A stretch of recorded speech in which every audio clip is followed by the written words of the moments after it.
Hello बच्चों, I hope आप सब बढ़िया होंगे और अपने एग्जामों की तैयारी जम के कर रहे होंगे। ठीक है, और फालतू चीज़ों पे ध्यान ना दें। सब बच्चों को मैं यही बोलना चाहूँगा। ठीक है, अपनी पढ़ाई पे फोकस करें, दैट्स इट। ठीक है ना। तो नीट 2023 पेपर एनालिसिस आपके सामने है। ठीक है, ये उस ईयर की बात है जब सिलेबस रिड्यूस नहीं हुआ था। आज जो 2026 से आगे आने वाले ईयर है, पता नहीं, हो सकता है सिलेबस वापस चेंज हो जाए, बट ये वो सिलेबस से नहीं है। इसमें कुछ चैप्टर ऐसे भी थे जो आज के टाइम पे आपके पास सिलेबस में ऐड नहीं है। ठीक है ना, जैसे सॉलिड स्टेट हो गया, गैसेस स्टेट हो गया, ऐसे बहुत सारे चैप्टर जो फिजिकल केमिस्ट्री से भी हटाए गए थे और इनऑर्गेनिक केमिस्ट्री से भी हटाए गए थे, ऑर्गेनिक केमिस्ट्री से भी हटाए गए थे। तो उनके क्वेश्चंस को मैंने नहीं लिखा है, मैंने उन्हीं क्वेश्चंस को लिखा है जो आपके सिलेबस में है। बात समझ में आ गई? ठीक है ना। तो आपको कहीं ऐसा लगे कि सर ये आपका जो टोटल है वो तो 42 आ रहा है, क्वेश्चन तो 50 आए थे, तो बेटा मैंने वो क्वेश्चन नहीं लिखे हैं जो आपके रिड्यूस सिलेबस के थे, वो क्वेश्चन मैंने नहीं लिखे हैं। ठीक है ना। चलिए, तो बात करते हैं, हम मोटा मोटा आइडिया लेते हैं। फिजिकल इनऑर्गेनिक 13 क्वेश्चन और ऑर्गेनिक 16 क्वेश्चन, 42 क्वेश्चन की अगर हम बात करें, मोटा मोटा आइडिया अगर हम लगाएं, तो मॉल कॉन्सेप्ट से स्टोइकियोमेट्री प्योरिटी का एक क्वेश्चन आया था, 20% प्योर है, ऐसा कुछ क्वेश्चन ने बोला था। तो इससे भी क्वेश्चन आते हैं, इसका भी आप ध्यान रखना। एटॉमिक स्ट्रक्चर की बात करो, क्वांटम नंबर, रिलेशन पूछा था। ठीक है, और एक क्वेश्चन तो बेसिक था जिसमें आपसे न्यूक्लियॉन्स, आइसोटोप्स, आइसोबार, ठीक है, और आपसे डाल्टन एटॉमिक थ्योरी के कुछ पोस्टुलेट की बात की थी। 5-6 स्टेटमेंट थे और उसमें से आपको आंसर बताना था। ठीक है ना। फिर उसके बाद थर्मोडायनेमिक्स से डेल्टा एच और डेल्टा यू का रिलेशन। ठीक है, अरे यार मैं आपको सही बताऊं, नीट का जो केमिस्ट्री का पेपर है वो इतना हार्ड नहीं आता था। कोरोना के बाद जो पेपर आ रहे हैं, जो 2025 के अगर पेपर को छोड़ दो तो 2022, 23, 24 जो पेपर लगे हैं ना, वो इतने हार्ड नहीं आए थे। लेकिन 2025 में उन्होंने सबको चौंका दिया, पूरी कोचिंग इंडस्ट्री को चौंका दिया कि पेपर एनटीए ऐसा भी लगा सकता है। ठीक है, तो अब पेपर का लेवल काफी बढ़ चुका है और हमको उसी तरीके से तैयारी भी करनी चाहिए। ठीक है ना। चलिए, तो क्वेश्चन पूछा था डेल्टा एच और डेल्टा यू में रिलेशन, डेल्टा एच बराबर delta U plus delta N G R T. Chemical equilibrium से क्वेश्चन पूछा था, के इक्विलिब्रियम, कंसंट्रेशन दे रखी थी आपको इक्विलिब्रियम पे, फिर वहां से के इक्विलिब्रियम निकालना था और के इक्विलिब्रियम निकालने के बाद आपको डेल्टा जी नोट निकालना था। क्या रिलेशन होता है याद करो, डेल्टा जी नोट बराबर minus R T L N K equilibrium. ठीक है ना। आयनिक इक्विलिब्रियम, मेरे को आयनिक इक्विलिब्रियम कम पूछ रहा है, मेरे को लग रहा है कि 26 में आयनिक इक्विलिब्रियम से क्वेश्चन देखने को मिल सकते हैं आपको। ठीक है, 2023 में बिल्कुल क्लियर था।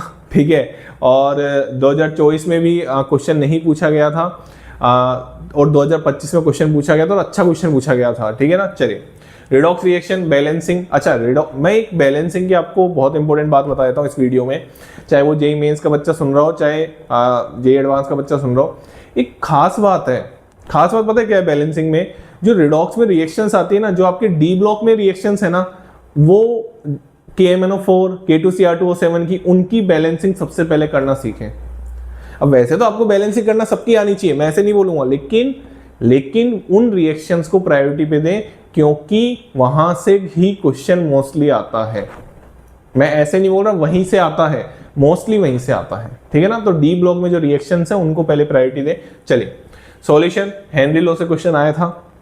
ठीक है, और बड़ा प्यारा क्वेश्चन आया था और ये काफी बच्चों को गलत था। और पहला एक क्वेश्चन आया था, जो टाइप ऑफ सॉल्यूशन की टेबल बनी हुई है ना, उसके एग्जाम्पल क्वेश्चन ने दिए थे। ठीक है ना, और पूछा था ये कौन से टाइप का सॉल्यूशन है, तो इस तरीके के क्वेश्चन भी पूछ लिए जाते हैं।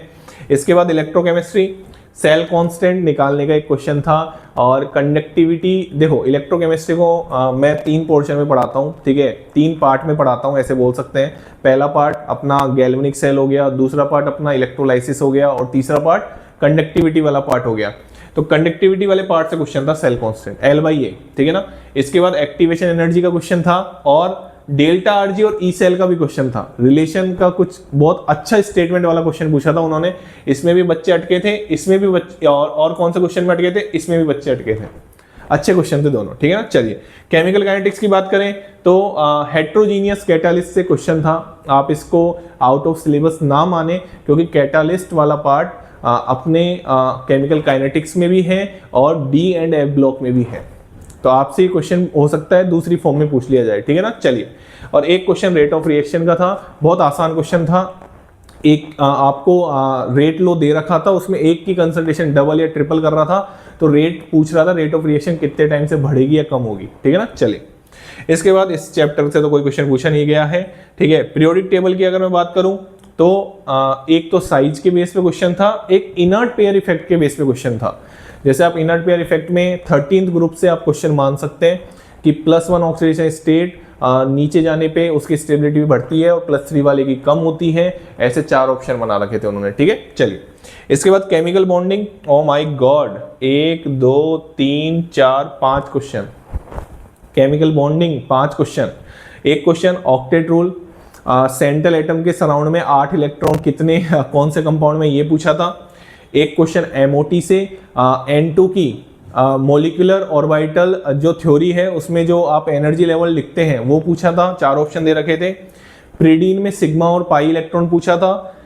इंटरमोलिकुलर फोर्सेस कौन कौन से हैं, इसका क्वेश्चन आ सकता है बेटा 2026 में, इसका क्वेश्चन आ सकता है, क्योंकि मैं आपको बता देता हूं बिल्कुल क्लियर, इसका क्वेश्चन 2023 में आया था, 2024 2025 में इसको नहीं लिया गया है, तो आप देखने को मिल सकता है आपको। इंटरमोलिकुलर फोर्सेस वो आपके आते हैं ना, London dispersion forces, dipole dipole, dipole induce dipole, वो वाली चीज। इसके बाद लुईस एसिड कौन सा है, बहुत सिंपल क्वेश्चन था। इसके बाद डी एंड एफ ब्लॉक की बात करें, 2 क्वेश्चन पूछे गए थे।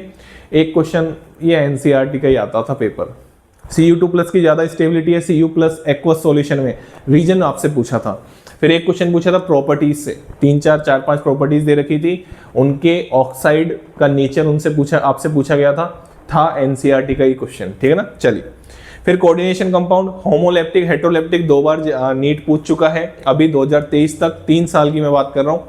एक स्टेबिलिटी का क्वेश्चन था जो आप CFT से आराम से बता सकते हैं, जिसमें कोऑर्डिनेशन कंपाउंड्स आपको दिए जाते हैं, उनकी स्टेबिलिटी का ऑर्डर आप के लिए आपको पॉइंट्स लिखाए गए होंगे, आप जिस भी कोचिंग से पढ़े हैं उसके बेस पे क्वेश्चन था, ठीक है ना, स्टेबिलिटी ऑफ कोऑर्डिनेशन कंपाउंड। इसके बाद पी ब्लॉक एलिमेंट से एलोट्रोप, अब तो जैसे हट गया है कार्बन के, मतलब कंपाउंड्स हट गए हैं, प्रॉपर्टीज नहीं हटी हैं पी ब्लॉक में से, तो इन्होंने क्या पूछा था, एलोट्रोप ऑफ कार्बन, एक मैच द कॉलम का क्वेश्चन था, उसमें दूसरे कॉलम में इन्होंने उनके यूज और हाइब्रिडाइजेशन ये सब दे रखे थे। एक क्वेश्चन था ऑक्सो एसिड ऑफ सल्फर, बेटा इसकी तो मैं अलग से एक वीडियो बनाने वाला हूं, इतना इंपॉर्टेंट टॉपिक है ना ये, इतना इंपॉर्टेंट टॉपिक है ना, oxo acid of sulphur, oxo acid of phosphorus, JEE mains, NEET, JEE advance, तीनों एग्जाम के लिए बहुत इंपॉर्टेंट है। इनकी जो स्ट्रक्चर्स होती है ना उनसे भर भर के क्वेश्चन पूछे जाते हैं, ठीक है ना। चलिए, इसके बाद सॉल्ट एनालिसिस से कोई क्वेश्चन नहीं था, ऑर्गेनिक केमिस्ट्री से 16 क्वेश्चन जो आपके सिलेबस में अभी भी चैप्टर्स हैं उनसे क्वेश्चन पूछे गए थे। तो ये आपका नीट 2023 का पेपर एनालिसिस था और आई होप कि आपके लिए बहुत हेल्पफुल रहे, ठीक है। और जल्द ही मैं जेई एडवांस के पेपर एनालिसिस में लेके आने वाला हूँ, इन्हीं ऐसे ही इसमें मैं पेपर 1 पेपर 2 करके आपको बताने वाला हूँ कि किस चैप्टर से किस तरीके के क्वेश्चन पूछे गए थे और उनका लेवल क्या था।